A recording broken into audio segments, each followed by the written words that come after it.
For the Holy Spirit will teach you at that moment what you should say.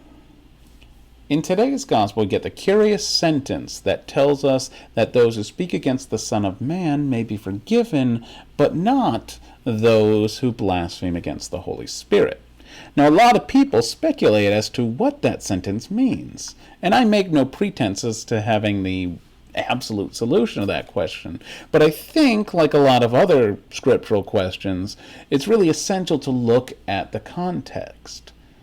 And in the context, we find the line we just recited, where Jesus is telling his disciples that the Spirit will guide them even and especially during times of persecution.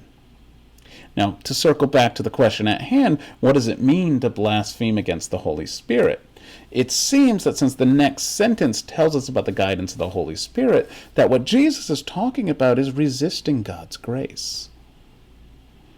Now, based on everything else we know about Jesus extending God's forgiveness quite freely, it would be nonsensical to propose that he's setting up some technicality, some artificial hoop to jump through.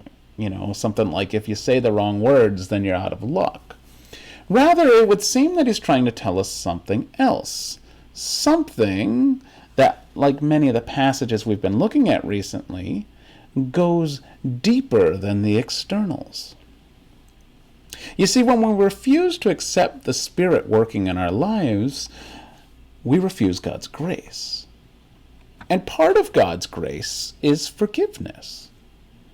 After all, as we see elsewhere, the Holy Spirit is the Spirit of forgiveness.